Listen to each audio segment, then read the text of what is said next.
সিঙ্গুরে আন্তর্জাতিক মানবাধিকার দিবস পালিত হলো। বুধবার পালিত হলো ৭৭তম আন্তর্জাতিক মানবাধিকার দিবস।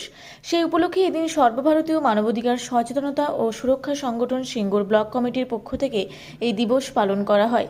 উপস্থিত ছিলেন সিঙ্গুর ব্লক কমিটির দায়িত্বপ্রাপ্ত বিশিষ্ট সদস্য ডাক্তার শামীম আহমেদ, রাজ্য কমিটির সহ সম্পাদক সংগ্রাম ঘোষ সহ বিশিষ্ট সদস্যরা।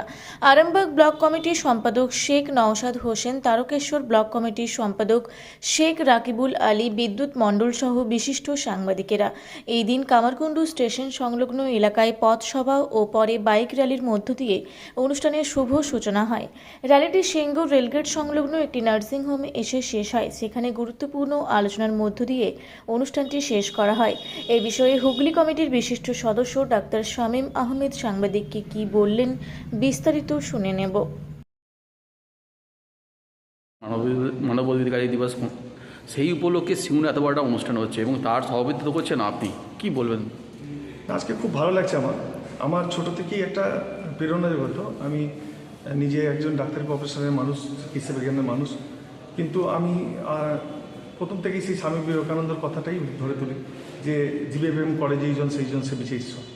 তো জীবে প্রেম করার মতো আর কোনো ভালো কাজ হতে পারে বলে আমার মনে হয় না।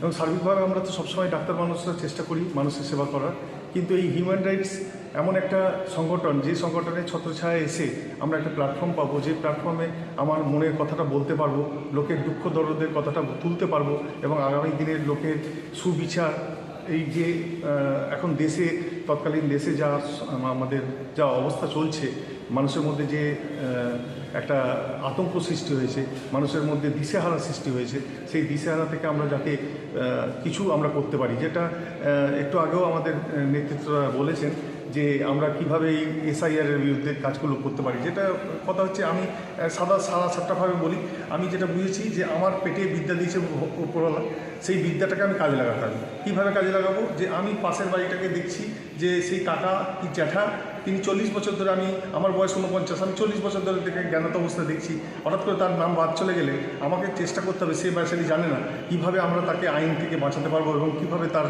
পাশে দাঁড়াতে পারবো এবং সেইভাবে সহযোগিতা করতে পারবো। সেটা একটা প্ল্যাটফর্মের দরকার, সেটাই হিউম্যান রাইটস।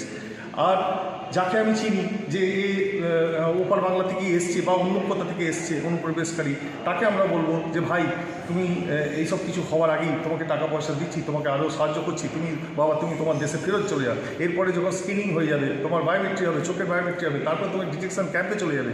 যেখানে ডিটেকশন ক্যাম্পে চলে যাওয়া মানে সবাইয়ের আড়ালে চলে যাওয়া। সেখান থেকে আমরা জানতেই পারবো না কি কৃতদাস হিসেবে অন্য রাষ্ট্রের কাছে বিক্রি হচ্ছে, বা কার কিডনি পাচার হয়ে যাচ্ছে, কার কোনো শরীরের অঙ্গচ্ছেদ হচ্ছে, আমরা কিছু জানতে পারবো না।